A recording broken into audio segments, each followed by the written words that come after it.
How do we make sure our promises become practices that change the world? Thank you for that powerful visual statement of what we're trying to achieve here today. Excellencies, distinguished guests, ladies and gentlemen, thank you and welcome to the official launch of the Women, Peace and Security and Humanitarian Action Compact at the Generation Equality Forum. We warmly thank the governments of France, Mexico, and UN Women for co-hosting the Generation Equality Forum and doing this together with women, civil society organizations, and youth networks. It is now 26 years after the Beijing Declaration and Platform for Action, and more than 20 years after the adoption of the UN Security Council Resolution 1325. We pledged then to put women and girls at the heart of peace and security and humanitarian action. Yet, as we saw in the video just now, our progress is sorely lacking. The political will and investment to achieve gender equality has been absent. Generational inclusivity is often an afterthought. While we have spoken the language of intersectionality, the full recognition of the lived experiences of women from all walks of life and diverse backgrounds, including the most vulnerable, has not been part of the heart of our work. And today, we change that. Today, we're saying gender equality is urgent. It is urgent because we know peace agreements are doomed to fail when they ignore half of society. Humanitarian action will be ineffective when it does not take the specific needs of women and girls into account. Today, at the Generation Equality Forum, we have been handed a tremendous opportunity for collective action. More than 50 governments, UN entities, regional organizations, women's and youth networks, academic institutions, and private sector groups have spent months crafting compact framework, which focuses on accountability for existing on women, peace and security, and gender equality in humanitarian action. It is a framework that is intended to drive 5 years of real, game-changing, transformative action on gender equality in the peace and security and humanitarian action space. At its core, the Compact is an intergenerational movement built on feminist principles of transformation and inclusion and rooted in international human rights and humanitarian law. Now, we know that we cannot succeed without the united efforts of all members of society. And today we're thrilled to have represented here voices from all ages, from inspirational young leaders to experts who have shaped and developed this field for decades.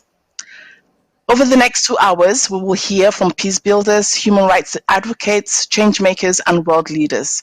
Each of our speakers here today has played a vital role in ensuring that women and girls will have leadership and agency, economic security, human rights protection, access to financing, and participation in peace processes.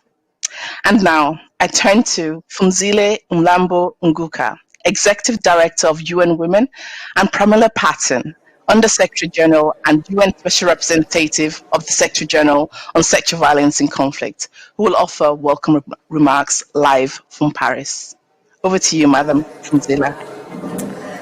Thank you so much, Yemisi, and greetings to everybody who has joined us for this session.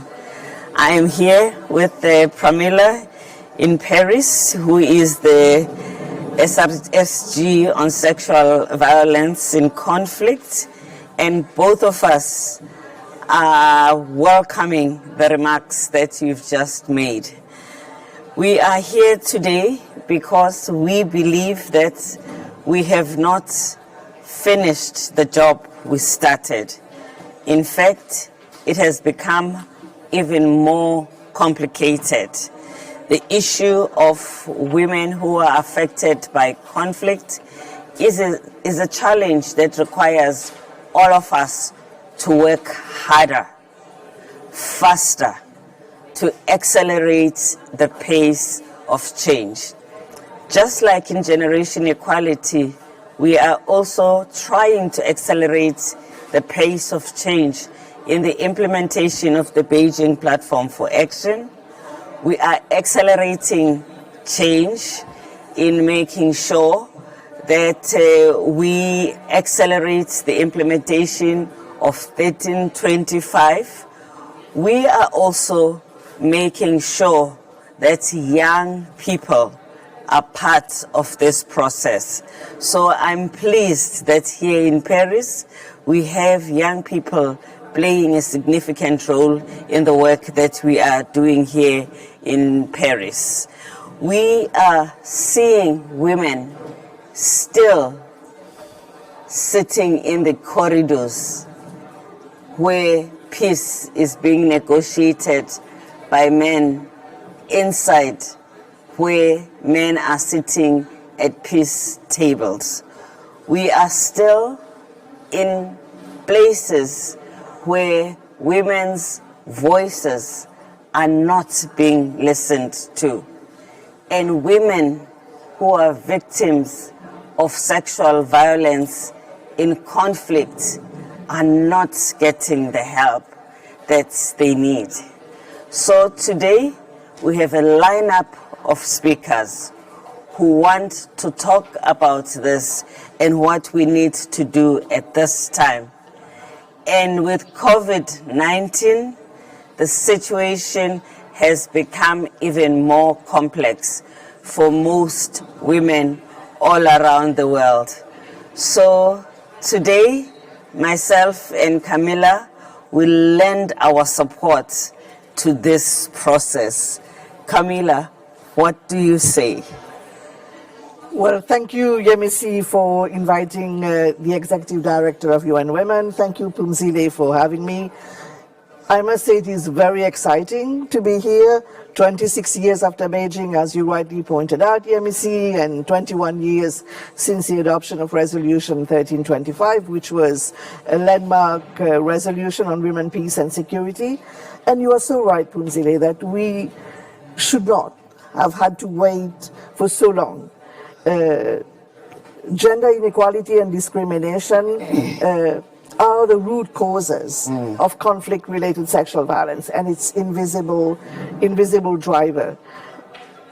Conflict-related sexual violence is the crime, the weapon of war that is both powered by and perpetrates gender inequality.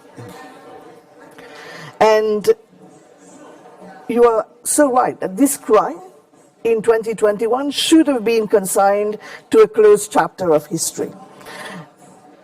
Just for the year 2020, in spite of COVID, when we expected having a blackout on the number of reported cases due to the COVID pandemic, we unfortunately found a significant number of cases of sexual violence reported in 18, 19 countries that my mandate covers, and that 96% of the victims are women and girls who are specifically targeted. And we know also that the chronic underreporting of wartime sexual violence due to reprisal, stigma, amongst other obstacles, lack of services, has been compounded by the COVID-19 pandemic, COVID-related containment measures. So I think as we move forward, my priority is to ensure that we do not put on pause the needs of survivors of conflict-related sexual violence. I think even as we respond to the pandemic, it is important that we ensure that we continue to support the provision of comprehensive services to every victim, that every case is investigated, and that we provide, we have a survivor-centered, rights-based approach to sexual violence, and that we continue to tackle the root cause of sexual and gender-based violence. And let me ask you a question, Punzile. Given all these common challenges that Yemisi has outlined, that you have outlined, that women and girls in all their diversity face around the world, what most impacted your decision to launch this Generation Equality campaign? And what do you consider to be the value of having a compact on women, peace and security and humanitarian action at this time? Because it's my great pleasure to join you for the launch of this compact. But what do you consider to be its concrete value? Yeah. Thank you, Pramila, for that question. Firstly, let me say that this is not about making new commitments. This is in the case of this compact, but it is about implementing the many decisions that we have taken since Beijing.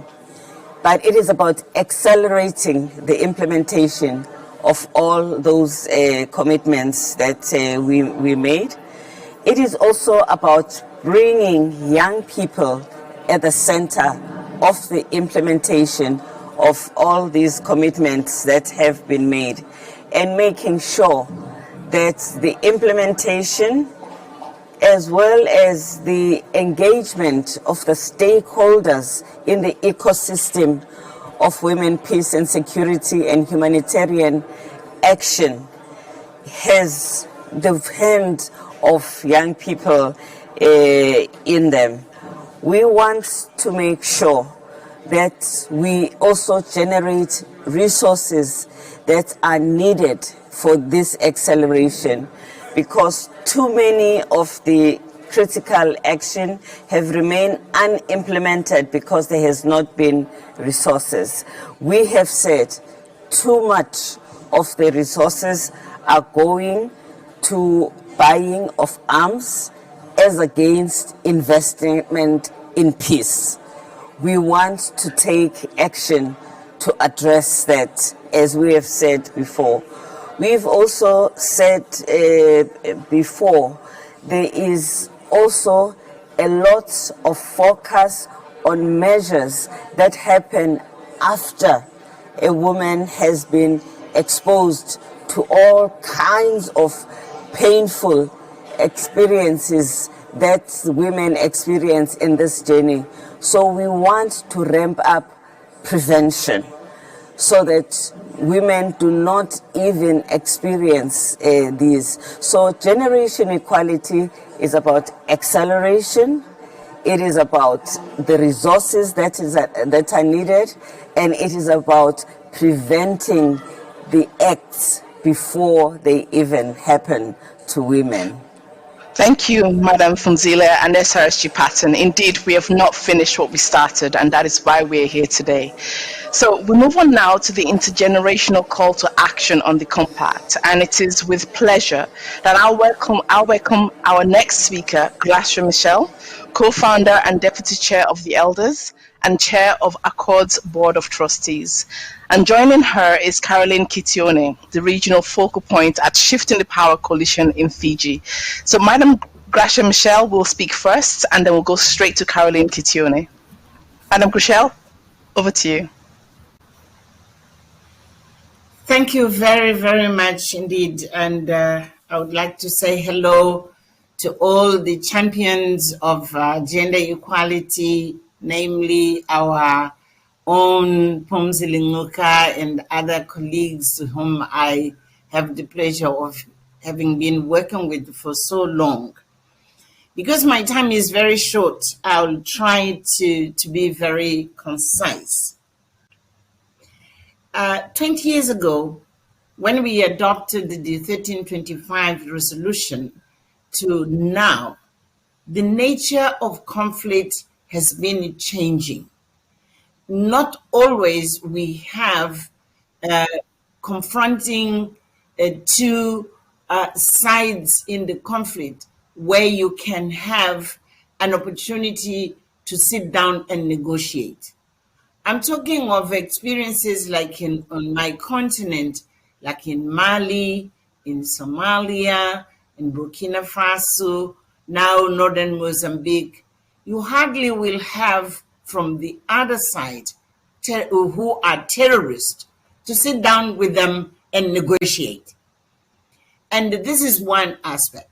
But because the type of violence they cause on women, adolescents, and children, on families, on community, is also unprecedented. It has been escalating. It is much deeper dimensions of how they inflict pain, loss, and devastation at a personal, family, and community level.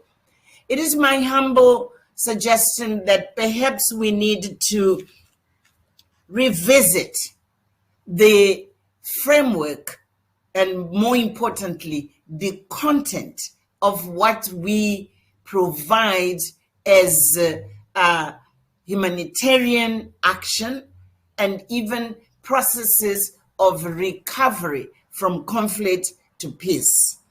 I will not develop much this, but I want to say that there are actions which we have not been deep enough in attending, which for me are the fundamentals of peace and security for people who are affected, but for communities which are affected, and even for the future of peace and security of a country.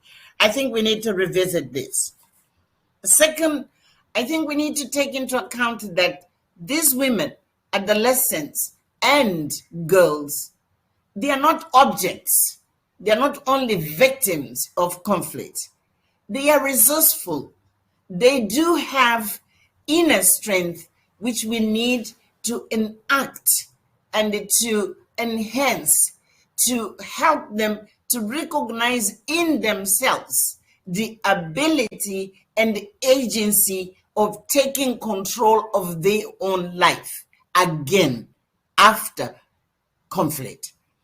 And my observation is that our actions have been much more focusing on assisting materially.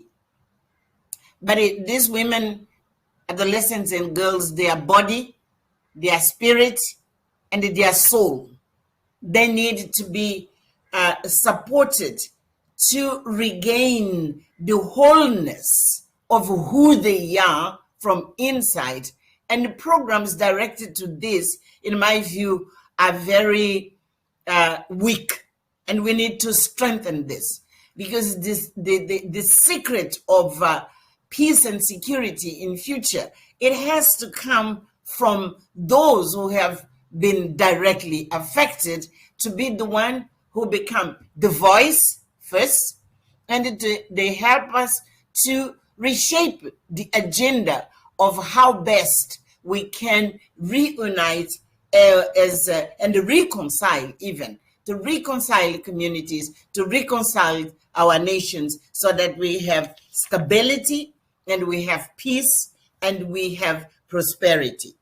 So I'm appealing that we should look at those who are directly affected in a different way, in a more comprehensive way, in a much deeper way, in which we take into account all the dimensions of how to rebuild themselves, to rebuild their families, and to rebuild their communities.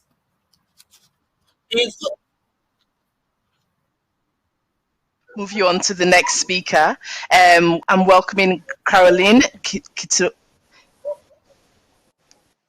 Kitione. Over to you. Yes. Thank you for the opportunity to join you from Fiji. Growing up in the Pacific, I have seen low-lying islands disappearing or becoming uninhabitable, island communities continuing to face the fallout of nuclear tests, women brokering peace following armed conflict and political crisis, all while we remain a region with the lowest levels of women's political representation in parliament and local government. COVID-19 has highlighted the critical role of local and national organizations to lead in emergency response. As a movement, we continue to rise to the challenges of this crisis because a systems change is needed. In short, young, diverse women are shifting the power in the Pacific. As young women, we are part of a new wave of feminist learning and collaboration supporting local leadership to define what's safe and peaceful community to us. We're redefining the humanitarian agenda to ensure that it works for us. As Pacific women, we're claiming our space in decision-making around urgent issues such as climate change and health emergencies. We're redesigning the table, but we're also intentional with our invitation. We're creating a space that welcomes the diversity that is missing from existing spaces. And that is why, as the Shifting the Power Coalition signs on the Women, Peace and Security Humanitarian Action Compact, we're building of Pacific who have paved the way since the Beijing Conference and the adoption of United Nations Security Council Resolution 1325. We've demonstrated our commitment to forging equal and equitable partnerships across a network of grassroots, intergenerational, and inclusive movements in 7 Pacific Island countries. We're putting a focus on strengthening the collective power, the influence, and leadership of diverse Pacific women, including women with disabilities, young women-led organizations, and rural and coastal women's networks across the triple nexus: humanitarian, peace-building, and development. With ActionAid Australia, a humanitarian organization that works from feminist principles and is a co-founding partner of the coalition, we will continue to use a feminist funding model for rapid response in times of crisis. Together, we're working to ensure that appropriate and accessible resources reach women when they need it, to deliberate, participate, design, and deliver what works for diverse women in their communities. As young women, we expect a shift in power, which means greater commitment to intersectionality and recognizing our collective responsibility to give us the future that we deserve, the future that we need. There is an expectation of us to do more and to do better, and while we are committed to do so as young women, We ask that you work with us by fulfilling your responsibilities to lead by example and to strengthen your own commitments towards a gender-equal future. Our approach to the Triple Nexus agenda reflects our expertise and daily lived realities.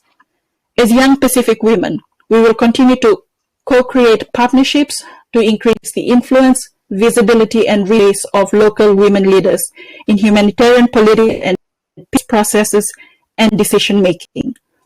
This approach can address the drivers of inequalities, ensure protection with dignity, and build on diverse women's local and indigenous knowledge and strong community networks to achieve more effective and accountable crisis prevention and humanitarian response. Together, let us work to shift the power from the mat to the policy table. Thank you very much, Grash Michelle and Caroline Kitione, for those powerful words. Now, despite being disproportionately affected by conflict and violence, women made up only 13% of negotiators, 6% of mediators, and 6% of signatories in 1,860 peace processes between 1992 and 2019. Additionally, even as 500 million women in 31 countries and territories live in protracted crisis and are increasingly affected by human rights violations, research shows that humanitarian programs targeted at and tailored for women and girls are disproportionately underfunded. Women peace builders and human rights face numerous threats to their physical, emotional, political, and economic safety. Women in conflict and crisis situations, including refugees, displaced, or stateless, face an immensely higher risk of human rights violation and sexual violence. The threats that many women worldwide face daily are highly gendered. They have their identity, roles, and social norms used against them. And young women particularly are calling for co-leadership and not to be tokenized. The Women, Peace and Security and Humanitarian Action Compact seeks to address this. In order for us to move from rhetoric to reality, efforts to build sustainable peace must elevate women's voices, expertise, rights, and leadership, and ensure that traditionally underrepresented and marginalized voices guide decision-making and take a gender response approach to funding, policy, and programming decisions. Recognizing the immense challenges that women and girls around the world are facing, as well as the intrinsic value and depth and breadth of their expertise, the Compact calls us to intentionally reshape peace, security, and humanitarian processes to systematically dismantle barriers and meaningfully include women, including peace builders, refugees, other forcibly displaced and stateless women and girls, in the decisions that impact their lives. It also asks us to do so without discrimination to their diverse and intersecting identities. The Compact builds on years of work on women, peace and security and humanitarian action at global, regional, national, and local levels. Through advocacy from civil society organizations, member states, and WPS and humanitarian action advocates, the establishment of the Compact was officially announced on the 1st of July 2020. The Compact now has 35 board and catalytic members who worked diligently alongside experts from all geographical regions over the past 6 months to shape the Compact. The work has produced the framework which we affirm here today. Signatories to the Compact will take action across 5 key areas. Firstly, financing the WPS agenda and gender equality in humanitarian programming. Second, women's meaningful participation in peace processes. Women's economic security, access to resources and other essential services, leadership and agency across peace, security, and humanitarian sectors. And finally, the protection and promotion of women's human rights in conflict and crisis contexts. Investments made by signatories will be financial, programmatic, advocacy, or policy. The Compact will focus on the implementation of existing commitments to women, peace and security and humanitarian action by establishing a voluntary monitoring and accountability process to realize existing commitments, strengthening coordination across existing mechanisms, systems, partnerships, and capacities, And finally, promoting financing for and wide awareness and visibility of the Women, Peace and Security agenda and on gender equality in humanitarian action. Over the past few days, we have seen a groundswell of leaders and changemakers rally to the call to take concrete, transformational action that will drive progress for the next 5 years. We are thrilled to announce that more than 100 governments, UN agencies, regional organizations, women's and youth networks, and private sector organizations have already signed the compact. Represented among the compact signatories are members of the UN Security Council. We have also received endorsement from some of the largest regional bodies across the globe and over 65 civil society organizations. In the weeks to come, the compact will expand its geographical reach, ensuring that action for gender equality in peace, security, and humanitarian action is being taken in every corner of the world and at all levels. So, here today, in the company of the world leaders, human rights advocates, peace builders, change makers, youth activists, and above all, feminists, it is my deep and profound honor to officially announce launch of the Compact on Women, Peace and Security and Humanitarian Action. I join board and Catholic members to invite every government, the entire UN system, the full spectrum of regional and civil society organizations, academic institutions, and members of the sector in every corner of the globe to join this movement for action. We need action, not only promises. 5 years of action starts today. Thank you very much, everybody who's just joined us. We are here for the launch of the Women, Peace and Security and Humanitarian Action Compact launch. And to kick us off with that program today, we have Erna Solberg, the Prime Minister of Norway, who is joining us via video. Ladies and gentlemen, friends, women are underrepresented in peace and security efforts. As a result, these efforts become less effective. We know for a fact that including women leads to a more lasting peace. More often than not, the rights, priorities, and needs of women are not taken into account. Their point of view is not heard. Women do not have access to decision-making on equal terms. Women peace builders are often stigmatized and exposed to threats. The pandemic has made the situation for many women even more difficult. Violence against women has increased, including sexual and gender-based violence. And women stand stronger together. Women networks are more important than ever, including those of women peace builders. Fortunately, we have seen new networks emerge and flourish, including on digital platforms. And Norway is proud to be a board member of the Compact and a strong advocate for this agenda. And we remain determined to promote progress. Our next National Action Plan on Women, Peace and Security is case in point. We will pledge 4 times as much funding because ambitious plans must come with financial resources. From next year, we aim to deliver on this target. We will continue to promote the participation of women in peace processes. And we will commit to the framework set out for advocacy and policy work in the Compact. We will lead by example when appointing delegation, mediators, special representatives and envoys, and urge parties to conflict to follow our lead. We will push for gender balance and inclusion mechanisms in all phases of peace processes. Combating conflict-related sexual violence and gender-based violence in humanitarian crisis remains a priority. And Norway will work to enhance protection and services for victims and seek to strengthen compliance with international legal obligations. We will emphasize access to sexual and reproductive health services in the humanitarian response to armed conflict. Norway has joined the Action Coalition on Bodily Autonomy and Sexual Reproductive Health and Rights. Women and girls must decide over their own bodies so that they can go to school, to work, and participate in society.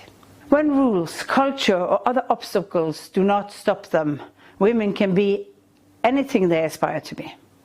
In Norway, for example, women are soldiers, police officers, pilots, captains and doctors, and prime ministers. As an elected member of the Security Council, Norway will work hard to promote the Women, Peace and Security agenda.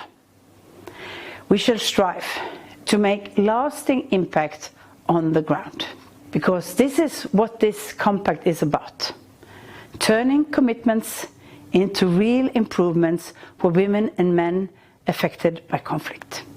Thank you.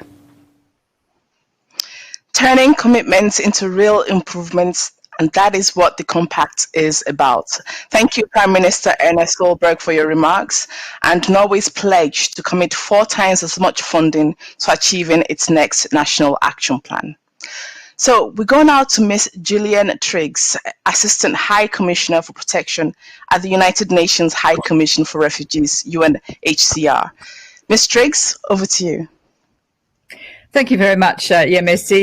And may I say what a huge pleasure it is for me to be in the company of such powerful, effective, articulate women committed to the humanitarian cause, but most particularly committed to ensuring that women have a strong participatory role in the events of life globally that affect their world. May I then, as representing the UN Refugee Agency and the High Commissioner for Refugees, and as a board member that has been encouraging the development of this compact, congratulate UN Women and all those who've been working for many years and over recent months to launch this action compact for women, peace, security, and humanitarian work. The compact will be more than aspirational.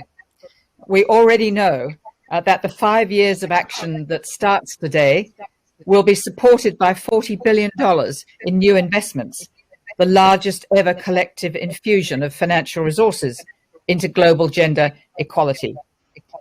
UNHCR is proud to contribute to the compact and to ensure that they are more than words on the page, but that they are implemented in practice. So some might say, why is this so important to the UN Refugee Agency? Why do we stress the importance of gender inequality on the people within our mandate? Asylum seekers, refugees, people displaced in their own country, and the many millions that remain stateless. Well, the reasons are sadly clear. The High Commissioner has recently announced that 82.4 million people have been forcibly displaced throughout the world within our mandate. 47% of them are women and girls. They're displaced from their own country and they seek international protection across national boundaries, fleeing well-known and understood root causes: discrimination, persecution, environmental degradation and climate change, but most critically, endemic global gender inequality and injustice and an imbalance of power. All are multipliers that lead ultimately to conflict, violence, and gross human rights. Yet, as has been pointed out by Pamela, these women remain sitting in the corridors. In this time of COVID, gender inequality and the power imbalance has been illuminated by the pandemic as almost no other catastrophe can. The rise in gender-based violence throughout the world has been striking and well documented, as women are trapped in health restrictions and dangerous domestic situations, often the first to lose their jobs, vulnerable to eviction and exploitation of various kinds.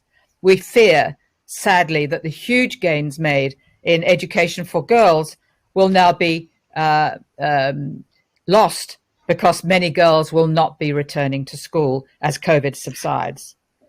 Thank you, Ms. Gillian Triggs. Thank you very much. I'm so sorry to cut you off there. Thank you, Ms. Gillian Triggs, for those important words and reminders of the situation in the world. And now it's a pleasure to invite our next speaker, Madam Bineta Diop, the African Union's Special Envoy on Women, Peace and Security. Madam Diop, you have the floor. Thank you very much, Dr. Yemisi. let me first bring the congratulatory remarks from the African Union Commission to the government of Mexico and France, as well UN Women for convening this forum. In Africa, we have made great progress, as you know. More than half our member states have, committed to the agenda by adopting a national action. However, the gains we have made are far from parity and thus remain below what we want to achieve, a just and equitable society. The Compact on WPS provides us with an opportunity to scale up our action, building on what we already have, such as the Africa Continental Result Framework for monitoring and reporting on the implementation of WPS. Today is not a day for speeches, but a firm commitment for action. Our action will be geared toward delivery accountability. The AUC, under the leadership of Excellency Musa Faki Mohammed, and through my office, is delighted to be a board member signatory of the Compact. So we will, in partnership with member states, the regional economic community, commemorate the implementation of WPS and humanitarian action. By doing advocacy, capacity building, and enhancing accountability of action to progress the agenda. We now have 30 member states with national action plan. By 2020, we want to have 50-50 member states, 55. So all member states with action plan, as well as the regional economic communities. We will continue to build solid network and partnership, including the Africa Forum on WPS, the Network of Women Mediators, FEMWISE, the Africa Women Leaders Network, and the Network of Centers of Excellence on WPS. Let me end by calling upon all of us to walk the talk and make this compact a true change maker, gender equality in peace, security, and action, a true reality for the daily lives of women and girls across the world. Thank you for your kind attention. Thank you, Madam Diop. Madam Diop there asking us all to walk the talk. Up next is Dr. Ulfat Mahmoud, a steering committee member of the Feminist Humanitarian Network and General Director of Palestinian Women's Humanitarian Organization. Dr. Mahmoud, you have the floor.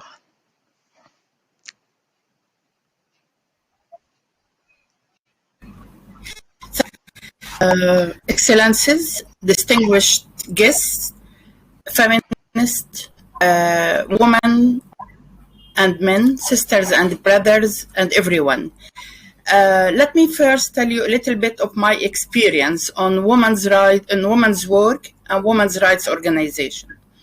When we were established in 1990 in a refugee camp in Lebanon, myself and a group of active women decided to establish a woman's body to work with women and to focus on women's issues. It was very difficult, lots of challenges, and we kept our work and we decided to stand up. In Lebanon, NGOs are affiliated with political parties or religious group or decided to be a woman and only woman organization. And that was very difficult. At the end, they said, okay, they are a small group of women. Let them do what they want to do. They will fail. And look, after 28 years, and we survived, and we're still working.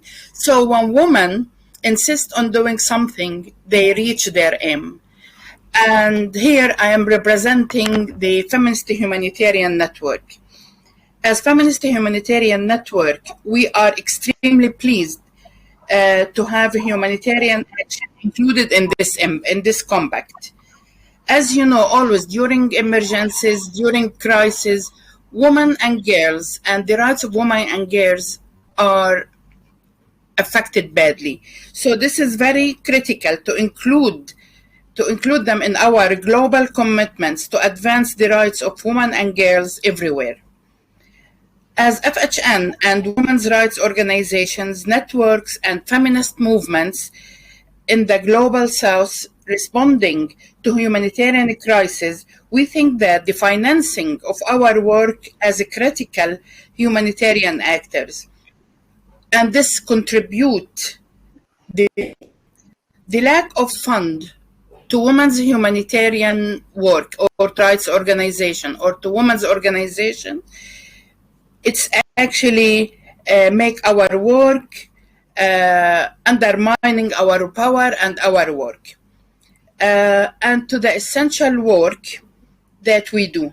So this is why we need to have fund to our projects to be able to overcome all the challenges and all the barriers we are facing. We are very pleased that the compact seeks to address this issue, and through it, member states will commit to providing direct assistance to women-led and women's rights organizations.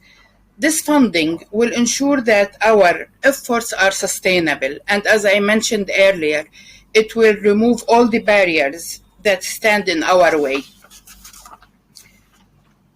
We are also extremely pleased that this compact commands signatories to recognize and support women's leadership and full, equal, and meaningful participation across peace, security, and the humanitarian sectors.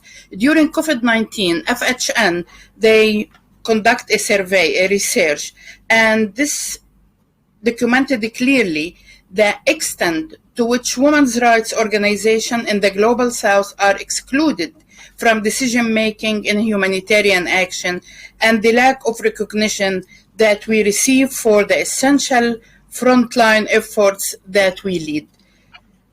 Actually, as I mentioned earlier, it's very important to sign this compact. So it's a request from all of you who are attending this webinar to sign up and make commitment.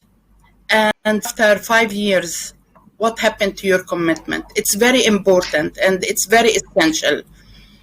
Thank you, Dr. Alfred Mahmoud. Thank you very much for your remarks. Thank you. We as women, I'm a refugee myself. As women, as refugee woman, I want to be a survivor, not a victim. And to ensure that we survivors, we need your help. And we need to work together, regardless where we are, everywhere in the world. So let us feel that we are survivors, and don't forget to sign up the compact. Thank you. Thank you very much, Dr. Ulfat Mahmoud. Certainly, the call for action must all be accompanied by accessible funding and resources, and it's great to see your commitment to building the capacity for fundraising of local women organizations.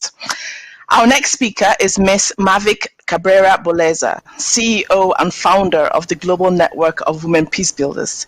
Ms. Cabrera Boleza, over to you. Thank you so much.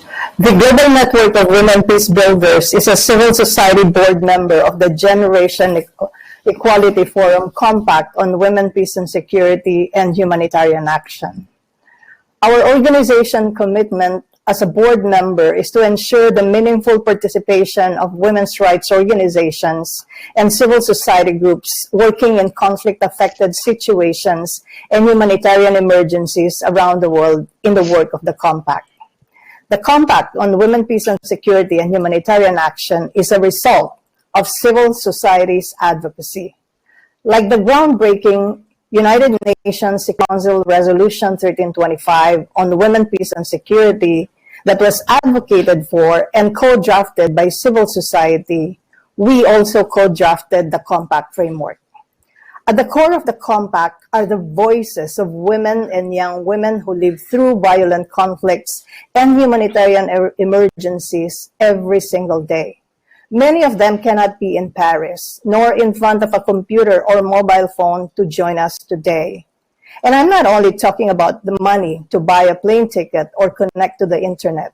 I'm talking about the lack of recognition, support, and enabling conditions for local women and young women to take their rightful seat in all places where decisions on peace and security, humanitarian action, gender equality, and politics are made.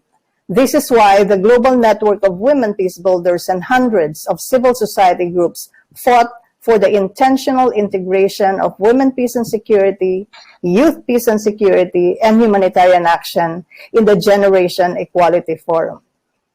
So today, we celebrate and express our gratitude to the member states, including especially the governments of France and Mexico, UN Women and other UN entities, and regional organizations who have supported the establishment of the Compact.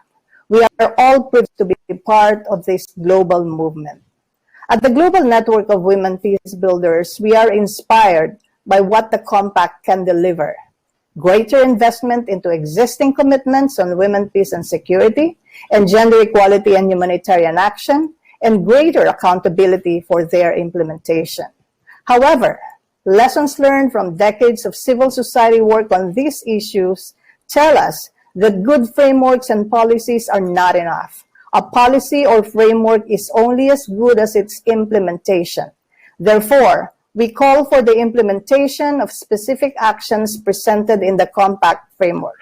We are excited to do our part. As a signatory to the Women, Peace and Security and Humanitarian Action Compact, the Global Network of Women Peace Builders will expand and reinforce our partnerships with national and women's rights organizations to strengthen their capacity and eligibility to receive and manage donor funding and eliminate barriers to financing for grassroots civil society. We will expand and strengthen partnerships with youth-led and young women-focused organizations and networks to embed their priorities in youth peace and security and women peace and security advocacy.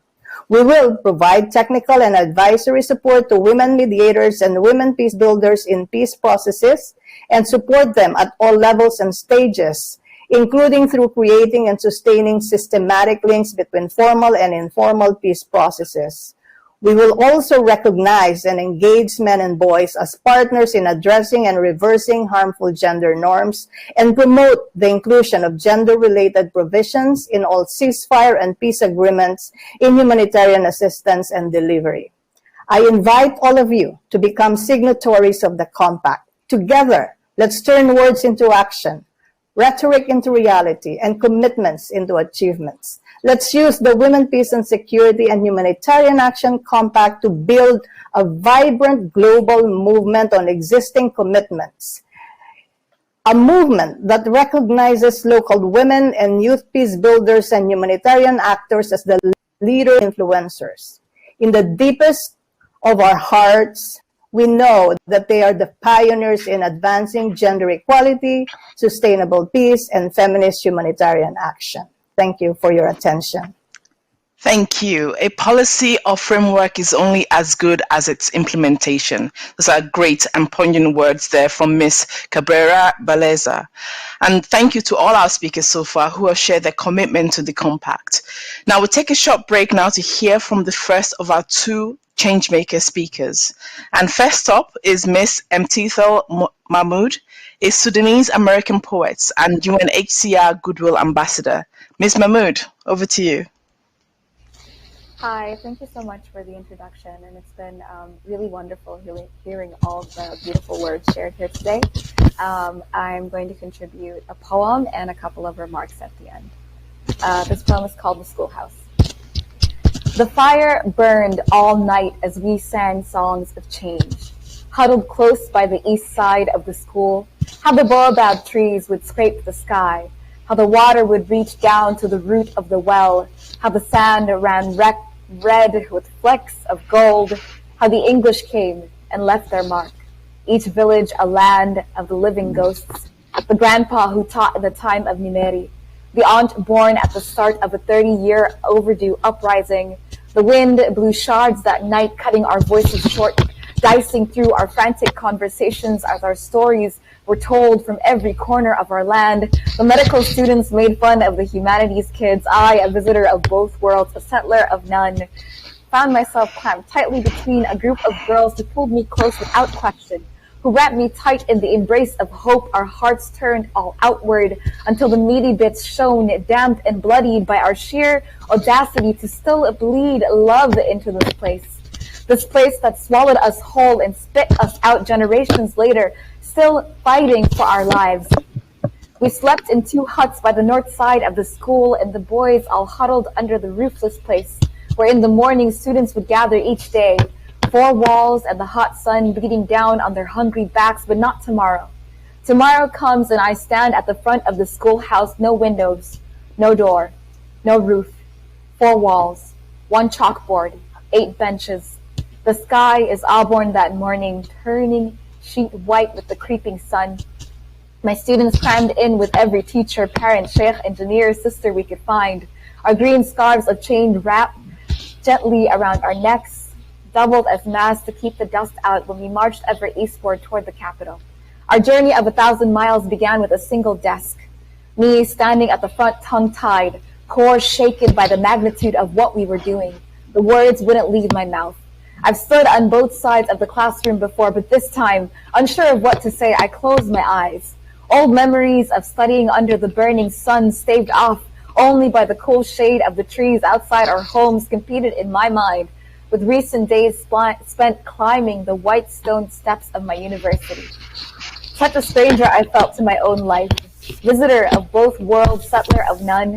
In that moment, I pushed back against the decades that pressed down on my shoulders and the shoulders of those before me. I peeled away the weight of oppression. I unwrapped entire layers of grief. I unpacked and unlearned until I could see the girl I once was staring straight up at me from another life. And I looked past her to see the little girls who were looking up at me now. From that roofless classroom in the middle of that little town beyond the hills of Al-Fashir. Is this what it means to be human? To have a second chance at life in the ones that follow? To make mistakes so that the younger ones don't have to? To feel that hope is lost only to discover that it lies dormant, resting, waiting for the moment we dare to acknowledge her? There is a silencing that happens in our lives. Curiosity is something we're born with, and somewhere between the cradle and the grave, we lose that will to speak up. Bursting at the seams to share, yet lacking the full capacity, children will literally invent words to describe the things they don't have language for. And yet us, fully grown and minds brimming from a life full of learning, have the capacity to express volumes, but we bite our tongues. Whether it be from shock, hopelessness, violence, fatigue, the subtle assertion over time and time again that we don't matter, that our words don't matter, that it's always been this way. Whether it be from love lost or tragedy found, our fear, in the simplest terms, we lose something. But not today, not anymore, so I spoke and I still speak. I speak for the mother who couldn't write.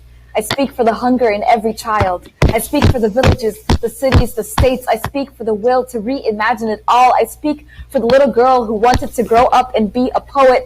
I speak for her pen. I speak for her friends. I speak for the day we could reawaken the hope in every child. I walked, we sang, we marched, thousands joined. I came back, put a roof on that school.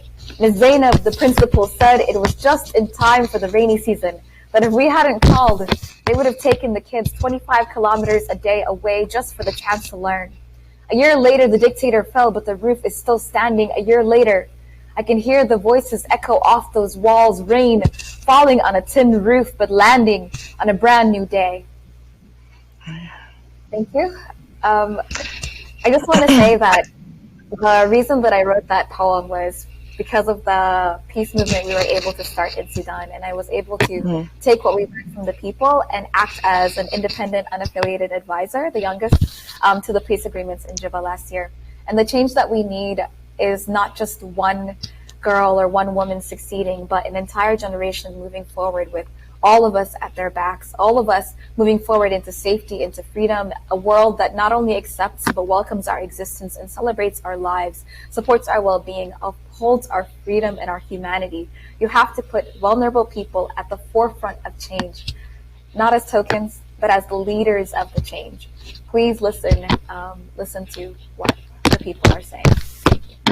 Thank you so much. And your words really resonated with me there. You said visitor of both worlds and settler of none, making mistakes so that the younger ones don't have to, and speaking for the mother who couldn't write. Thank you very much, Tithel Mahmood.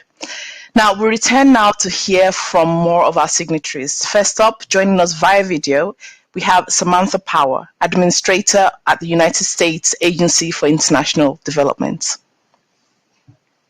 Good afternoon. I come bearing a simple message. If you want peace in this world, trust women to deliver it. Across decades of conflict, the research points to the same conclusion. If more women are represented in negotiating peace, that peace is more likely to hold. The more women signatories there are to a peace agreement, the more durable the peace, and the less likely a country may relapse into conflict or civil war. Peace agreements signed by women have higher quality provisions and show a higher rate of implementation in the 10 years following conflict. No matter the continent, whether in El Salvador, Northern Ireland, Papua New Guinea, or Liberia, the result is the same. These virtuous effects of women's participation also show up in the longer-term stability and prosperity of a society. Higher levels of gender equality in a society are associated with a lower propensity for conflict both between and within states. And the most rapid post-conflict reductions in poverty happen in areas where women report higher levels of empowerment. This evidence is why, in 2017, the U.S. became the first country in the world to pass a comprehensive domestic law on women, peace, and security, the WPS Act. It is why USAID, the agency I am privileged to lead, has been intensely focused on ensuring women are represented in peace processes throughout the world and hold positions of power in countries recovering from conflict. In Kosovo, we've supported women-led and women-focused civil society organizations for decades and empowered women party activists to develop policy initiatives, build local support, and advance their profile in local media. That support continues to bear fruit today. Last year, for the first time ever, the head of parliament was a woman, who was recently elected Kosovo's second woman president. And in recent elections, nearly 40% of women had won seats in parliament outright, on merit and not by quota. And in Guinea, we're supporting women to serve as peace ambassadors to address ongoing political and social turbulence.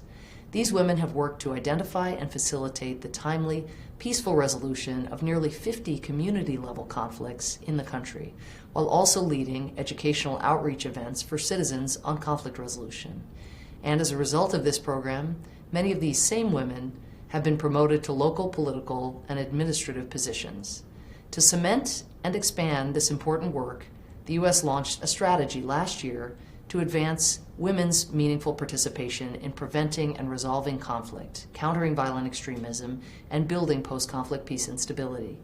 To date, we've committed over $400 million to help implement this strategy, including $95 million to protect women and girls from violence in humanitarian emergencies, and we've supported the participation of over 184,000 women in leadership, conflict mediation, legal, political, and peace-building processes. We will create rapid response funding mechanisms so we can directly support local women peace builders and organizations to help make sure they have a seat at the table in securing peace.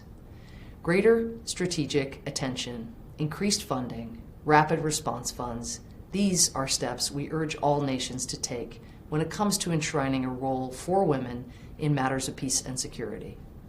Because here's another thing the data shows.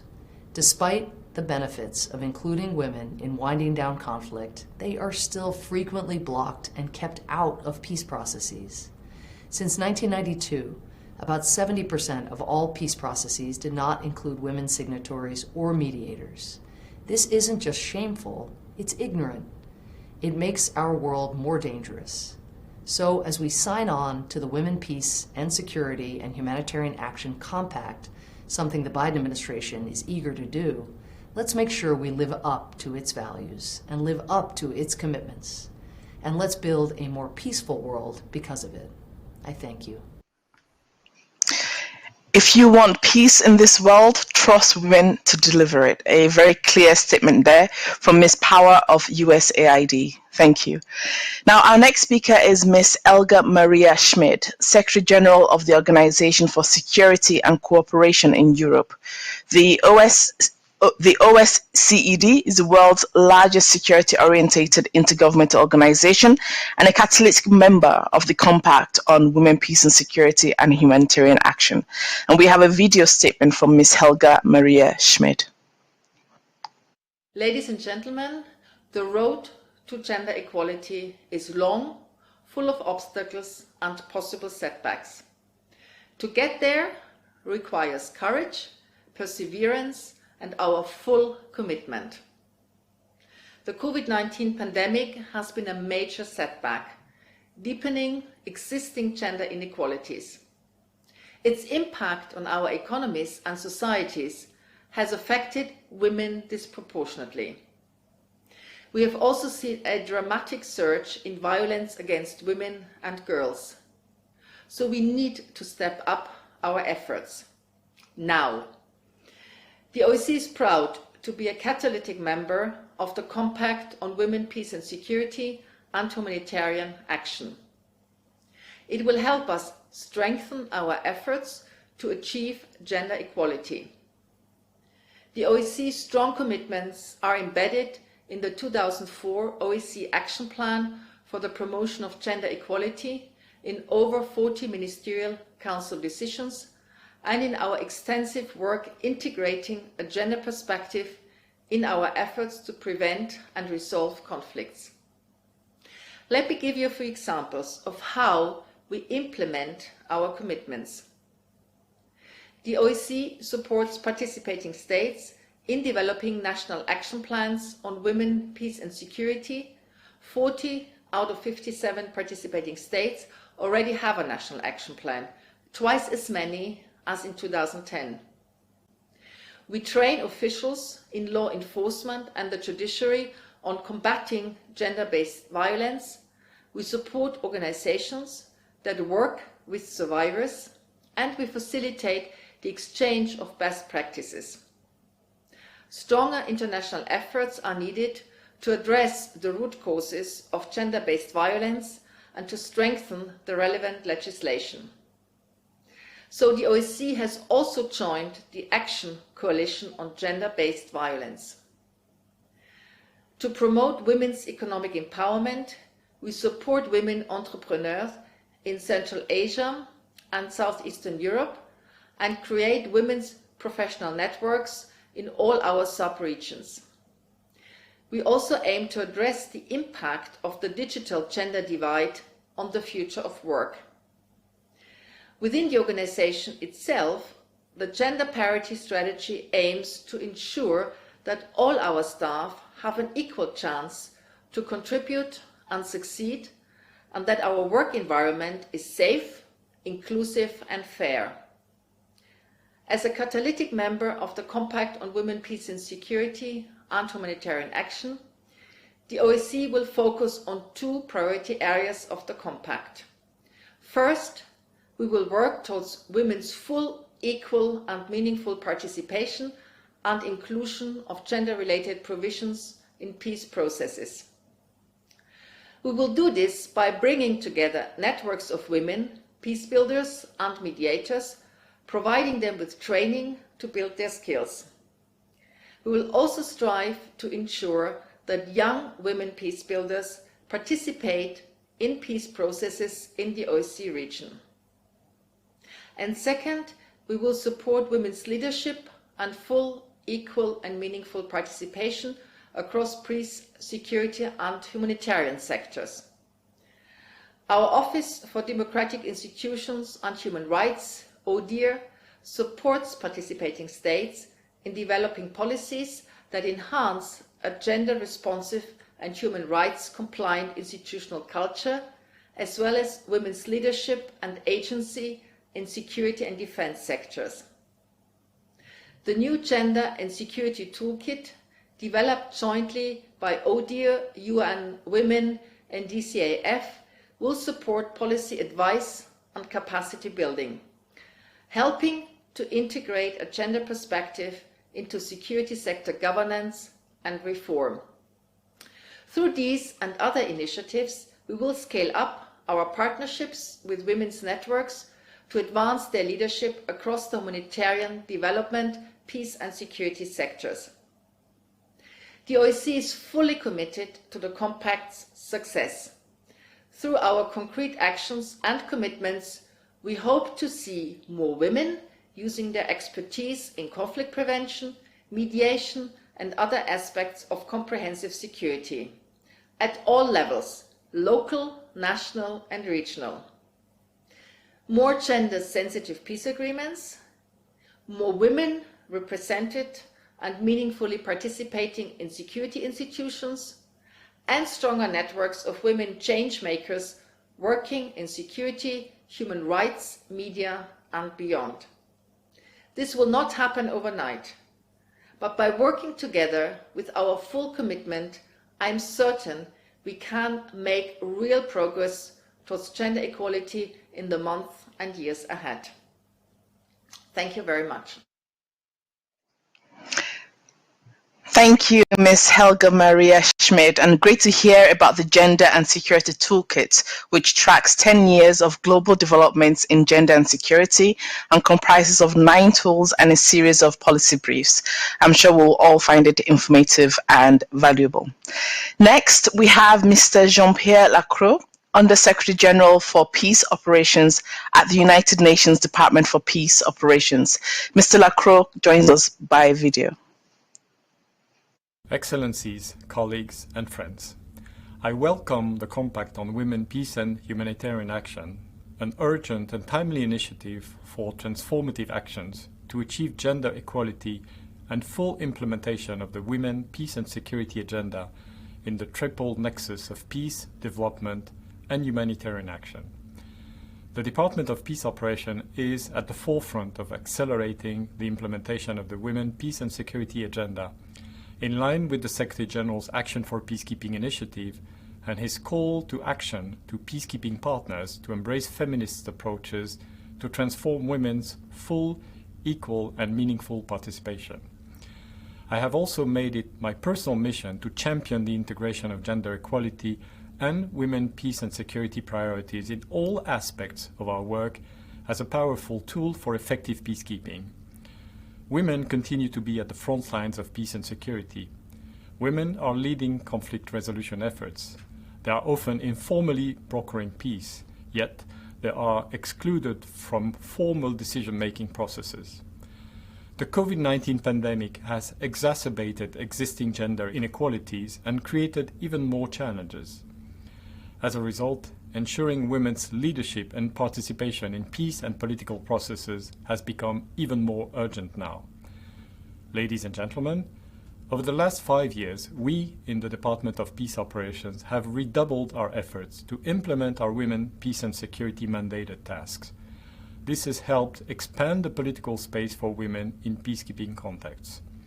We have also invested in increasing the diversity of personnel in peacekeeping operations, so both men and women contribute meaningfully in delivering peacekeeping mandates. Dear friends, it does not stop here. The stock-taking in relation to the 20th anniversary of the United Nations Security Council 1325 showed that we still have a long way to go. As a signatory and board member to the Compact, we, in the Department of Peace Operations, will accelerate actions to strengthen women's full, equal and meaningful participation at all stages of peace processes and support women's leadership and agency. This is a political imperative and a non-negotiable priority for us. We will continue to use our good offices and the convening power of the United Nations to build partnerships to advocate for women's participation and provide technical support and policy guidance to ensure women are sitting at the peace and political tables, not around them. We will harness data and gender analysis to inform our work and to enhance accountability and leadership, so our investments are transformative, and we will use strategic communications to elevate women's voices and leadership. We look forward to working together with you, our partners, to make the Women, Peace and Security agenda a reality in the coming 5 years and beyond, and I encourage all peacekeeping and peacebuilding partners to join us. We must make women's participation and leadership a norm. Only then can we transform political crisis into sustainable peace. Thank you. We must indeed make women's participation and leadership a non-negotiable norm. Thank you, Mr. Jean-Pierre Lacroix. Our next video statement before we move back to live statements comes from 5 youth activists from an organization called Our Generation of Inclusive Peace, OGIP. And in the second part of the video, we also have a message from President Julius Maada Bio of Sierra Leone. Generation for Inclusive Peace is a global youth-led organization working to make peace and security spaces more inclusive, intersectional, and decolonized. We do this through our 3 pillars of research, advocacy, and partnerships. We are so pleased to be here as catalytic members to discuss the future of Women, Peace and Security Humanitarian Action Compact, along with the imperative role of young people in achieving its success and the support that is needed for youth-led organizations in implementing the compact actions. As we have discovered through our engagement in generation equality, there are so many barriers to young people's participation. These barriers must be considered when looking to youth-led organizations to play a role in the implementation of the compact. Youth-led organizations, including our Generation of Peace, often function with little or no budget and limited capacities. A specific support must be put in place to ensure their role in the implementation of the compact, alongside continued work to address the systemic barriers in place that impact young people's participation in peace and security spaces and global processes such as generation equality. The Women, Peace and Security Humanitarian Action Compact provides an opportunity to address these barriers and safeguard the meaningful participation and leadership of young people in peace and security spaces and global processes, placing them as leaders and experts in their own right. The implementation of the compact provides an opportunity for young people and youth-led organizations to bring the compact to life, contextualizing it for the peace-building work they're already undertaking in the communities, countries, and globally. There's widespread acknowledgement that young people in all of their diversity are increasingly playing an active role in working for inclusive and sustainable peace, and therefore need to be central actors in the next stages of the compact. Our Generation for Inclusive Peace will be committing to advocacy and programmatic actions under 2 of the compact's thematic areas. Firstly, women's full, equal, and meaningful participation in the inclusion of gender-related provisions in peace processes. And secondly, women's leadership and agency across peace, security, and humanitarian sectors. Our contributions will be led by OGIP's community, for example, the OGIP Advocates Network, a group of 27 young peace builders from 20 different countries, of which we are all members. Our advocacy actions will focus on increasing all women and girls' participation in peace processes, particularly marginalized groups, the promotion of equitable progressive social norms, attitudes and behavior towards women and girls, and the inclusive and diverse leadership of women. Work towards collaboratively with youth peace builders who are also part of OGIP's Advocates Network, as well as through teaming up with our other youth-led partner organizations. Through our research pillar, we will develop position papers in youth-led research that will put a spotlight on youth-led work being undertaken, and we will build youth-led campaigns on progressive social norms, centering youth voices and experiences. Our programmatic actions will be focused on supporting women and girls' participation in peace processes, documenting knowledge and sharing best practices on women and girls' contribution to peace and security, and building a feminist movement that harnesses women and girls' leadership, in particular through equitable and intergenerational partnerships and relationships between INGOs and grassroots organizations. We will work towards these actions by bringing together young women peace builders in our Advocates Network to share experiences and ideas, creating guidance and capturing recommendations. Further, we will engage with current partners and develop new partnerships to strengthen the intergenerational perspective in the feminist movement and advocate for women and girls' leadership in the peace and security sector. We hope our work on these actions and the work of the Compact more generally contributes to a shift in narrative and action. Young people in all their diversity, and in particular young women, not only have the right to participate in decision-making that affects their lives, but are best placed to respond to the issues affecting them. Through focusing on meaningful participation in peace processes, we hope that in 5 years' time, decision-making will be more inclusive and representative of those affected by conflict, in particular young people. Further than this, we as a global community must go beyond simply adding young people to peace processes.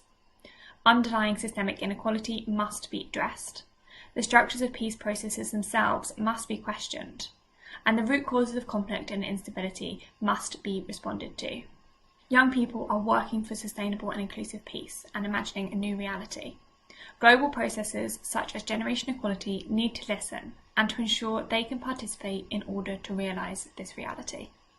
Excellencies, distinguished ladies and gentlemen, let me from the outset commend UN Women, the co-host governments of Mexico and France, stakeholders and all partners for their support and dedication to the Generation Equality Forum signatory process. I thank the Women, Peace and Security and Humanitarian Action Secretariat for their hard work in making this compact framework document available to us in record time. To all Compact Board and catalytic members, the UN entities, the Secretariat, and civil society organizations that have worked assiduously to develop the compact framework document, I say congratulations. Our hard work has truly paid off. Today, Sierra Leone joins like-minded stakeholders at the Generation Equality Forum held in this beautiful city of Paris to reaffirm our commitment, align our efforts, and adopt a holistic approach that will address the situation of women and girls. My government stands in solidarity with the numerous global gender champions in this call to action to do more for our women and girls globally. We believe the Women, Peace and Security and Humanitarian Action Compact is a bold step towards accountability for the implementation of the existing normative frameworks. The year 2020 was pivotal for gender equality and women's empowerment. In spite of the disproportionate impact of the COVID-19 pandemic on women and girls globally, we were able to commemorate such landmark events on gender equality and women's empowerment as Beijing +25, the 20th anniversary of the United Nations Security Council Resolution 1325, and 10 years of the existence of UN Women. We are already in the second year of the decade of action on SDGs. There's an urgent need, therefore, to develop a holistic agenda that we galvanize transformative actions by all actors towards the full implementation of the agenda on women, peace and security, and humanitarian action. I am on this multi-stakeholder platform today to declare Sierra Leone as a signatory to the Compact and to make bold commitments on how we intend to drive the Compact towards effective implementation of the Women, Peace and Security and Humanitarian Action agenda within the next 5 years. In that regard, Sierra Leone commits to taking transformative action across 2 out of the 5 thematic priority areas. First is financing WPS agenda and gender equality and humanitarian programming. This has been problematic since the adoption of the United Nations Security Council Resolution 1325. My government will set up a basket funding mechanism that will include contributions from the government of Sierra Leone, our bilateral partners, UN agencies, civil society organizations, and the private sector. The second thematic priority area is women's economic security, access to resources, and other essential services. We commit to converting the existing gender equality and women's empowerment policy into law. We will recruit senior gender experts to lead on gender mainstreaming and budgeting within ministries, departments, and agencies. We will invest in developing infrastructure for collating reliable gender statistics to promote and justify progressive change. Recognizing the importance of effective coordination among governments, UN agencies, CSOs, the local communities, as well as the private sector, we will develop localization guidelines and incorporate them into the development plans of local governments. These actions will facilitate greater collaboration among actors. Excellencies, distinguished ladies and gentlemen, let me close by stating that transformative actions across the thematic areas can only be achieved with sustained political will and commitment.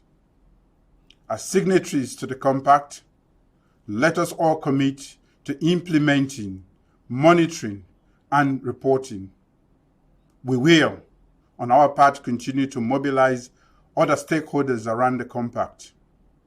We therefore encourage everyone to join this movement for action on the implementation of the Women, Peace and Security and Humanitarian Action Agenda by becoming a signatory. I thank you all for your kind attention. You heard from the youth activists that young people are working for sustainable and inclusive peace and imagining a new reality. And this is a good summation of the importance of intergenerational dialogue and approach to peace and humanitarian action. And President Julius Maada Bio's statement also demonstrates the importance of political will in turning commitments into. Our next speaker is Her Excellency Reem Al-Hashimi, Minister of State for International Development at the United Arab Emirates. Your Excellency, you have the floor.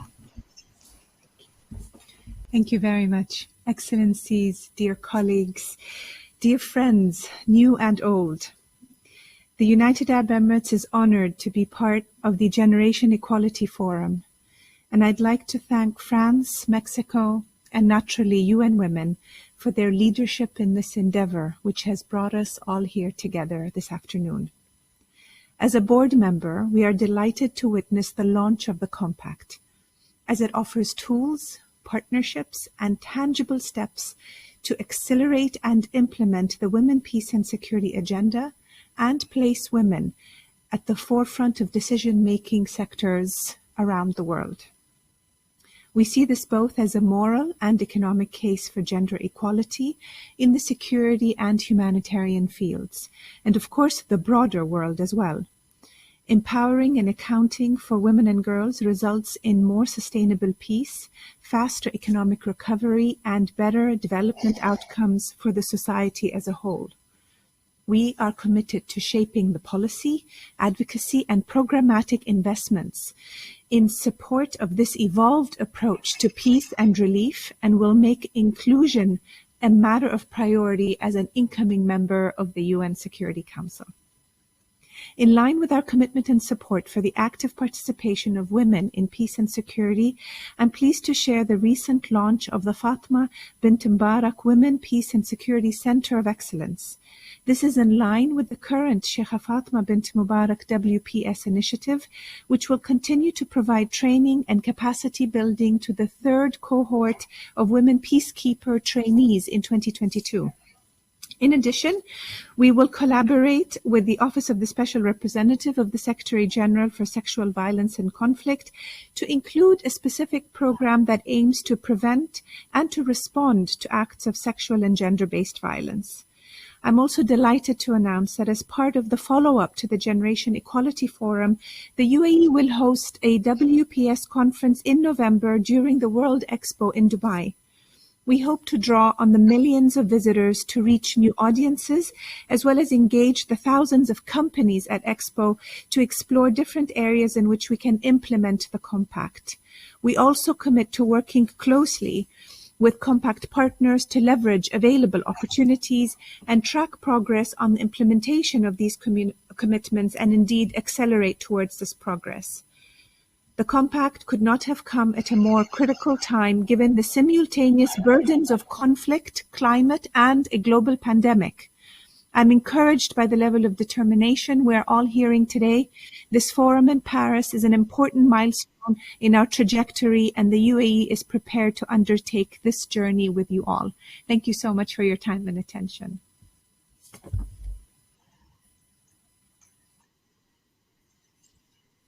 Demonstrate the importance of partnership and collaboration. Thank you very much. We return now to hear from our second changemaker, Ms. Zarqa Yaftali, who is a renowned human rights legal research foundation in Afghanistan. Ms. Yaftali, over to you.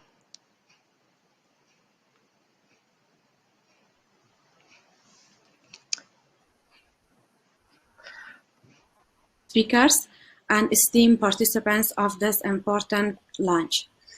I'm Zarqa Yaftali, Executive Director of Women and Children Legal Research Foundation, which is working from 2003 in Afghanistan for gender equality and women's rights issue in my country. I am also representative of civil society and High Council for National Reconciliation to share and to raise the voice of women of my country in the decision regarding to the peace process of my country. And also I am member of Women Alliance for Security. Thank you for providing me the opportunity that to be among you and to be in the launch of Women Peace and Security and Humanitarian Action. Thank you so much. I am talking from Afghanistan, a country which is in war and conflict more than 4 decades. It's about 4 decades that we are living in war and conflict.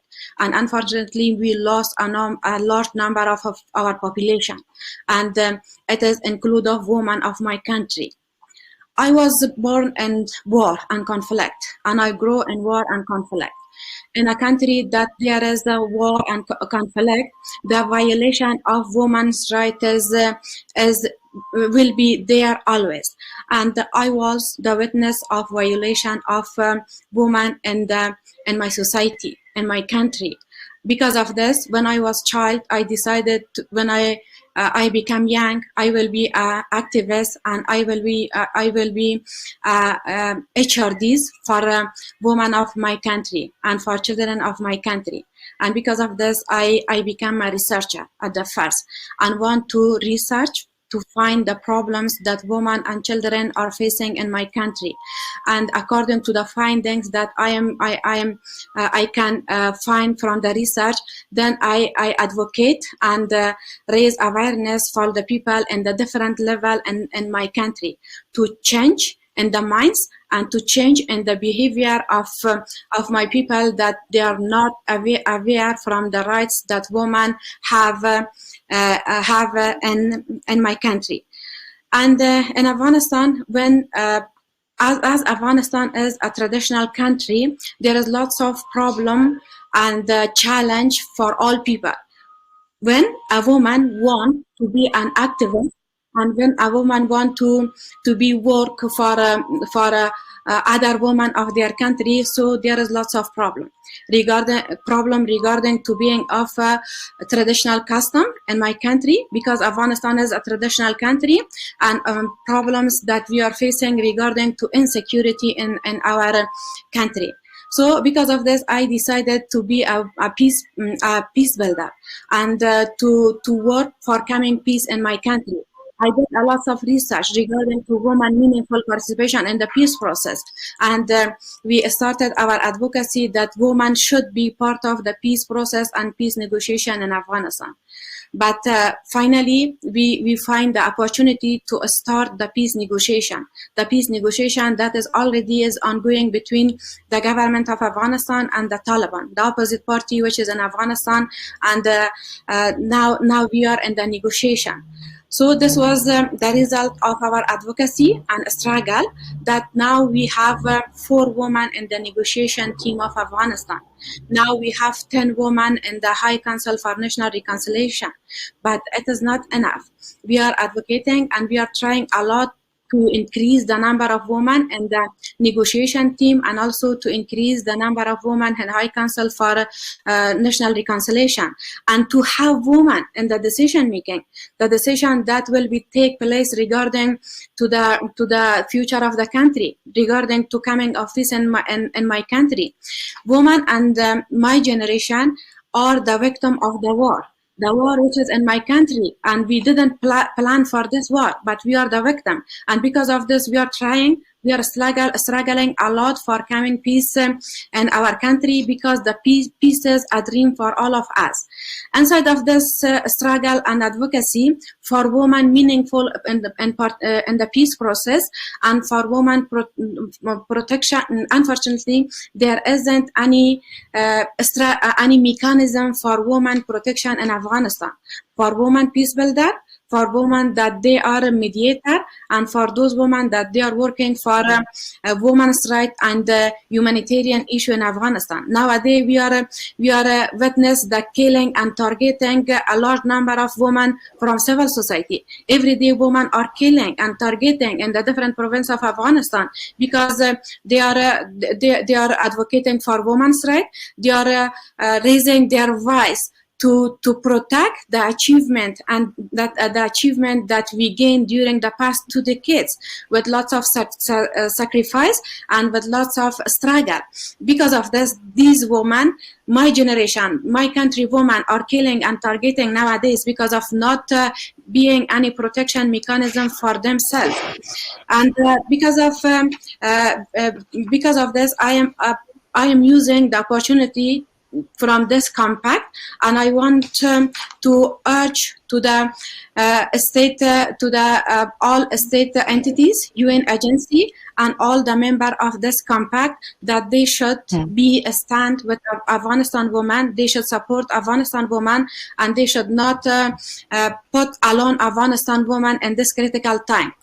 I am urging you to use your emphasis and to use your influence to come a ceasefire in Afghanistan, because we are working for a women's right issue. We are working for coming peace in our country, but without any ceasefire, we can do nothing. If there isn't any guarantee for protection of our lives, for protection of those women that they are working for all women of Afghanistan, so it is impossible to continue our work. So ceasefire is a first demand from all people of Afghanistan, especially for women of Afghanistan. And also, Thank you very much, Ms. Zarka Yaftali. Sorry to cut you off there. And your trajectory and work demonstrates. I want to finish with a short sentence that we want protection, but not without participation of women, and we don't want participation without protection of women. And on the hand, we want peace, but peace with justice. Thank you very much. And your work there demonstrates the importance of research-backed advocacy and, of course, the protection of women peace builders. Thank you for your remarks. We return now to hear from 5 more signatories of the Women, Peace and Security and Humanitarian Action Compact. And first up is Simon Coveney, who is the Minister for Foreign Affairs and Minister for Defence in Ireland. Minister Coveney joins us via video. Excellencies and friends, I'm delighted to join you to launch the Compact on Women, Peace and Security and Humanitarian Action. Today's event marks the culmination of months of collaboration during which the participation of women-led organisations and youth has been particularly inspiring and energising. The Women, Peace and Security Agenda encompasses 10 UN Security Council resolutions, and there are numerous international pledges on humanitarian action. Yet even before the outbreak of COVID-19, implementation of these commitments had been severely lacking. Now, as we continue to grapple with a global pandemic, we see women-led civil society organisations and programmes that support women peace builders at risk of disappearing at the very moment that they are needed most. Deeply embedded gender inequalities have been laid bare, and the pillars of the Women, Peace and Security Agenda bear a heavier burden than ever before. We know that women are at increased risk of gender-based violence. We know that women are differentially impacted by conflict and disproportionately affected by conflict-related sexual violence. And we know that women continue to be excluded from peace negotiations despite their critical role in achieving successful outcomes.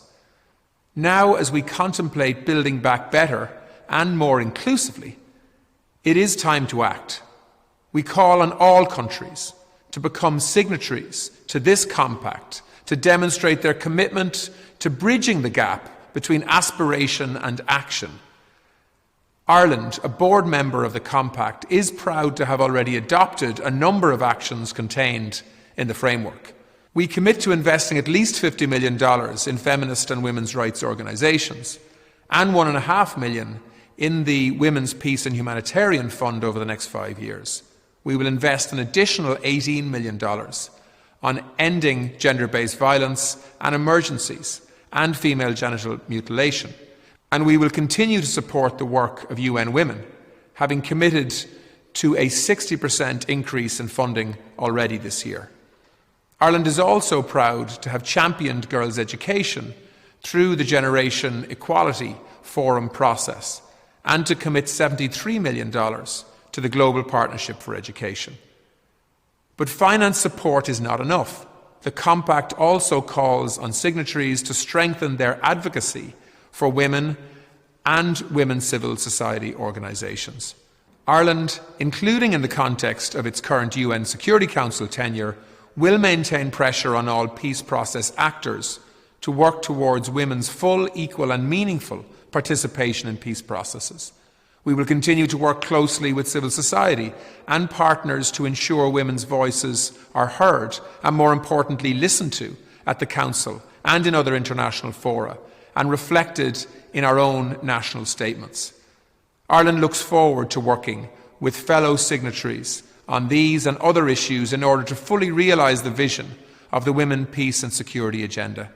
This compact is about what we can achieve together. As we say in Ireland, Níneart na Curla Céile, there is no strength without unity. As we launch this process, the word of the acclaimed Irish poet Evan Boland should inspire us. We share this day with women everywhere, for those who find the rights they need to be hard won, not guaranteed. Thank you.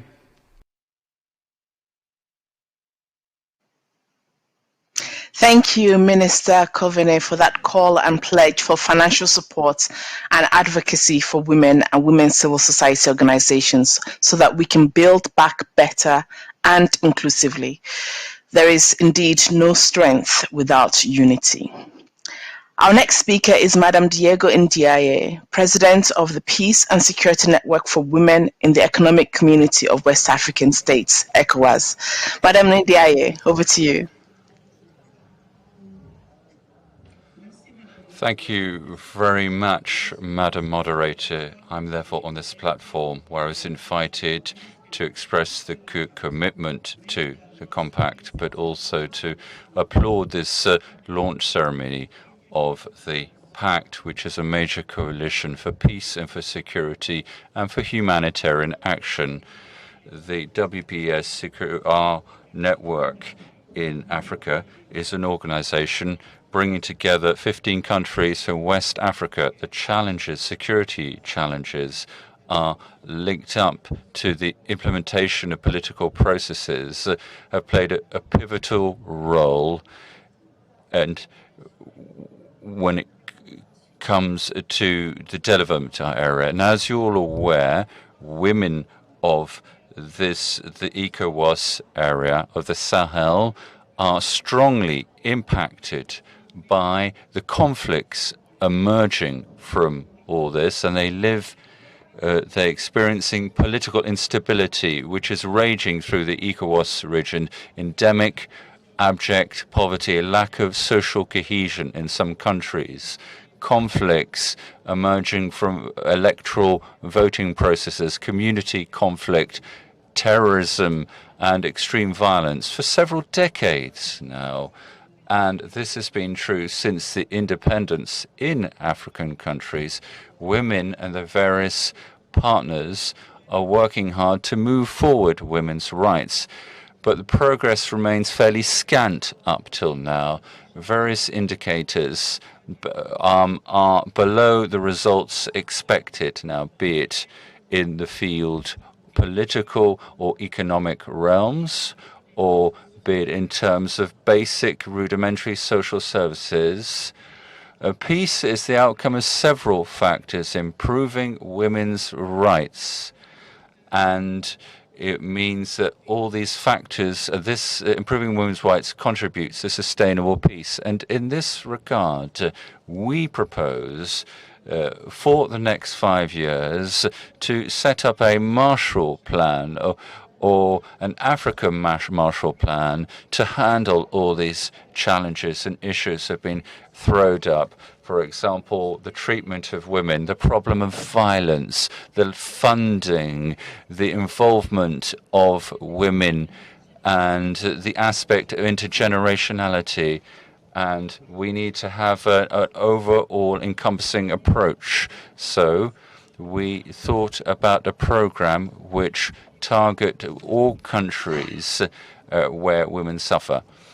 Now, with a quota of women, in a quota of women decision-making centers, we thought about the application of standards in peace, safety, in particular for regional organizations, for states and organizations, United Nations. We thought about a large-scale program based on quality in order to raise the level of women.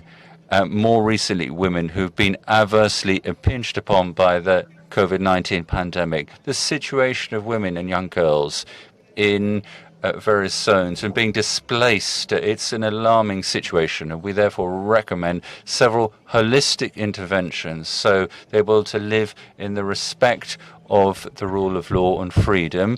And we think that all these programs implemented together should be monitored and assessed on initiative by initiative basis. So we want to protect their rights. Thank you, Madam Ndiaye, for those remarks.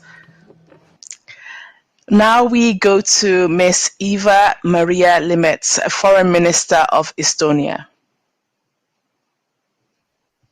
Thank you, dear moderator, ladies and gentlemen. Estonia is proud to be a catalytic member of the Compact. We commend the process of developing the Compact under the excellent leadership of the United Nations Women. The process has been truly inclusive, bringing together a wide range of stakeholders who have all added their valuable perspectives. The result is strong, comprehensive and ambitious set of actions. For Estonia, the women, peace and security agenda is a priority field in various organizations and increasingly also domestically. It is also a priority for us in the United Nations Security Council, where Estonia is currently elected member. We stand for women's full, equal and meaningful participation in all stages of conflict resolution and for the elimination of sexual and gender-based violence. In fact, our objective is to mainstream this topic horizontally into all country-specific deliberations at the Security Council and to stand against all attempts to weaken the existing normative framework. Moreover, empowering women and girls has been a horizontal priority for Estonia's development cooperation and humanitarian aid policy for years. More than 20 years since the adoption of Resolution 1325, we must admit that there is still a long way to go. Despite the normative framework developed over the years, real and tangible action is lagging behind. We see lack of adequate funding, exclusion of women from peace processes, continued violence and repressions against women and girls in conflict situations, attacks against women, peace builders and human rights defenders, etc. This is why we need this compact. We need to translate the resolutions and action plans into real progress on the ground. This is also the reason that Estonia has signed up to a large number of specific actions to give a boost to implementation from our side. Our commitments encompass advocacy, programmatic policy, as well as financial actions. For example, we will advocate for women's participation and inclusion of gender-related provisions in peace processes in all fora, including the UN Security Council. We will strive to ensure that perspectives from women's rights and women-led organizations inform all peace, security and humanitarian statements and policy briefs. For example, during our presidency at the Security Council in June, we have included civil society briefers, mostly women, in a number of Security Council debates. We aim to enforce zero tolerance for any form of abuse, bullying, harassment or discrimination, including sexual exploitation and abuse. In our development cooperation and humanitarian aid, we prioritize comprehensive, gender-sensitive services, including sexual and reproductive health services. We have also since last year started financing the UN Women's Peace and Humanitarian Fund, and we are sure that the commitments we have signed up to will reinforce the implementation of our National Action Plan on Women, Peace and Security. Estonia's third National Action Plan was adopted in May. We will, of course, aim to cooperate with the United Nations, including UN Women, the Special Representative of Secretary General on Sexual Violence in Conflict, and with other member states and with civil society and academia to implement our commitments. As a catalytic member of the Compact, we will also raise awareness of the Compact and will encourage all entities to become a signatory. Thank you. Thank you very much, Minister Limet, and it's great to see that members commit to zero tolerance for any form of abuse, including sexual exploitation. Now, our next speaker is Ms. Zara Langi, who is the co-founder and CEO of the Liberian Women's Platform for Peace. Ms. Langi, you have the floor. The co-founder of the Libyan Women's Platform for Peace. So it's a great honor to be here representing civil society at the launch of Compact, because this has been a civil society-led initiative. Last week, the Libyan Women's Platform for Peace marked the 7th anniversary of the assassination of one of our founders, Selwa Bugagis. Selwa's murder, carried out such as she had encouraged Libyans to fight peacefully by using your vote, was meant to send a message to all those a democratic Libya. While the act did indeed presage a catastrophe for Libya, its sad lesson was wider even than that. After 7 years, we are still awaiting justice for Selwa. As women activists, we know better than ever that we cannot simply rely on duty bearers to live up to the national and international agreements, laws, precedents on women, peace and security and humanitarian action. Even they themselves have been the ones to sign up. This has been especially clear in the Arab region. No matter that it has been governments that agreed UN Security Council Resolution 1325 and its related resolution in so many cases, it has that has had to find determination and commitment to ensure to these commitments are implemented on the ground. That is why we have so valued the opportunity provided by the Women, Peace and Security Humanitarian Action Compact. And I welcome and I thank the fellow board members, catalytic members and signatories. I have been especially it has been especially important that the compact focus on existing commitments, because we do not lack for these. What has always been lacking is the political will to prioritize and see these commitments through, so they become more than the subject of discussion, debate in distant cities, and they protect the rights and well-being of women and affected girls in conflict and humanitarian crisis. It is a real honor for me to be here on behalf of the Karama Network to put our name to these actions. The spirit of the compact is that we do not reinvent the wheel. We build on what is working, recognize that it is not, and seek to address those gaps so that we find ourselves again looking back at Pajin, looking back at 1325 and seeing unfulfilled promise. Within the compact's action are concrete things that we in civil society can do. And so I will start by decolonizing funding. This is absolutely vital for the organizations in our network that are led by women working on the ground and who do not have resources, access that much larger NGOs do. Second, we are committed to broadening our making sure that we are truly inclusive movements, recognizing the need for representatives, grassroots participation, youth leadership. We at Karama have been seeking to promote youth participation, representation, and leadership across our network, not just to the next generation, but through our work with adolescents. There is always more that we can do.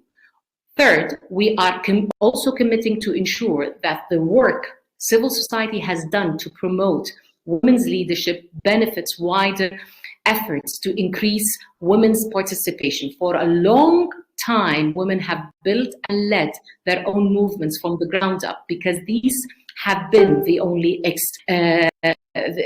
to express their leadership. Finally, and as I am speaking here from Geneva, as I am attending very contentious and heated peace talks for Libya, I have to put forward this recommendation. We are committing to ensure peace processes are not rigged, are not flawed, are not centered around the appeasement of warlords, are not centered around power sharing, but rather on sharing responsibilities, centered around the rights of the real people on the ground. We want to make sure that women's participations goes beyond inclusion, that it is not cosmetic participation. The design of the process should not be about who, but rather about what the process is and how is the process designed, how we are going to establish and maintain qualities of accountability, legitimacy, transparency in these processes, and protect the processes from the influence of political money. This work has been about partnership, and a crucial element of that is holding each other accountable for the actions we commit to. Thank you, Ms. Sarah Lange, and my apologies earlier for the error. And you are the co-founder and CEO of the Libyan Women's Platform for Peace. Thank you very much for your remarks. Now, up next, we have Ambassador Moreno Munjo, who is the Acting Director of the International Women's Peace Center in Namibia. Unfortunately, Ambassador is unable to join us due to technical challenges, but I would like to tell you a little bit about the International Women's Peace Center.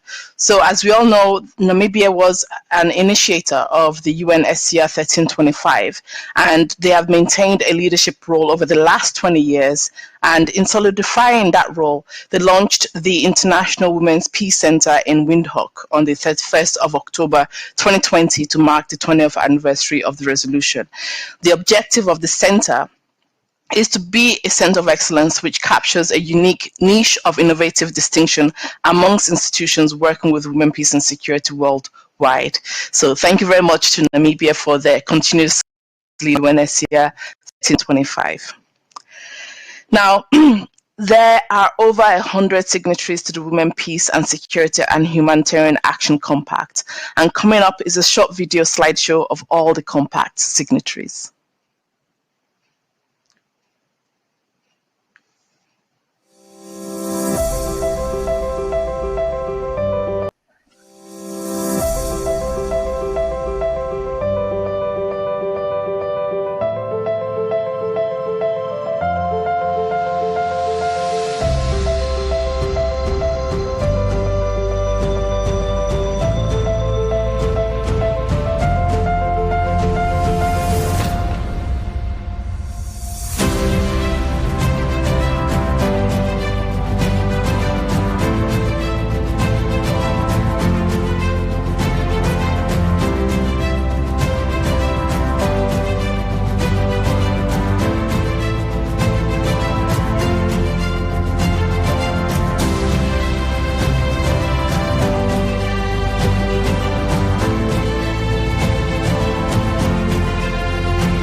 And it's so great to see so many organizations committed to the compact. And in addition to those organizations and countries and entities that you saw on the video, the compact is also pleased to welcome the United Kingdom and the Economic Community for Central African States, Peru and Luxembourg as signatories. I'd like now to invite Ms. Pavy Canisto, Chief of the Peace and Security and Humanitarian Sector, closing remarks. Thank you very much. So Your Excellencies, colleagues, participants, fellow feminists, especially including young women leaders, thank you so much for joining us today for this launch of the new Compact on Women, Peace and Security and on gender-responsive humanitarian action. It's been very inspiring to hear from Compact signatories and Women, Peace and Security and humanitarian action advocates. This is indeed a moment filled with promise and opportunity. So now, as it has been said here, we must take this intergenerational, inclusive action, and we have to do it together, and we have to do it now. I want to thank especially women's rights advocates, and in particular, Compact board and catalytic members who have believed and continue believing in this compact and have made it possible to bring this compact to life. So, I want to thank the compact signatories for taking the bold steps to sign on to actions and investments that they will realize in the next 5 years.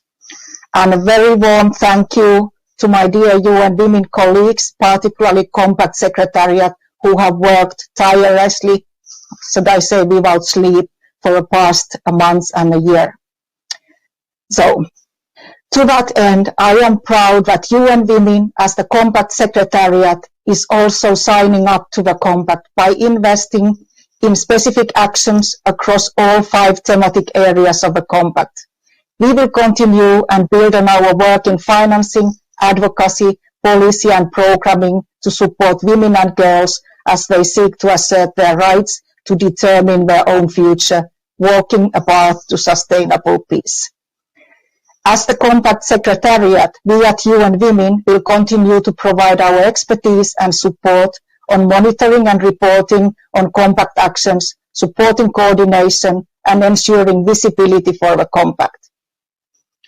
Distinguished participants and friends, cannot emphasize enough that today is really the beginning of the start of a catalytic action, that together we can actually make all these aspirational commitments on women, peace and security and gender and humanitarian action a reality one day. In the coming weeks, months, years, we will make it happen.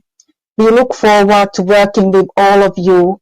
And again, thank you very much. And also at the end, I also want to thank Mexico and France for their leadership in bringing women, peace and security and humanitarian action to be part of the Generation Equality Forum. Thank you. Thank you very much, Ms. Canisto. Excellencies, distinguished guests, ladies and gentlemen, we have come to the end of the launch of the Women, Peace and Security and Humanitarian Action Compact. It has been my profound honor to moderate this launch. Thank you to all our speakers and to all signatories who have made their commitment to the Compact. Thank you and goodbye.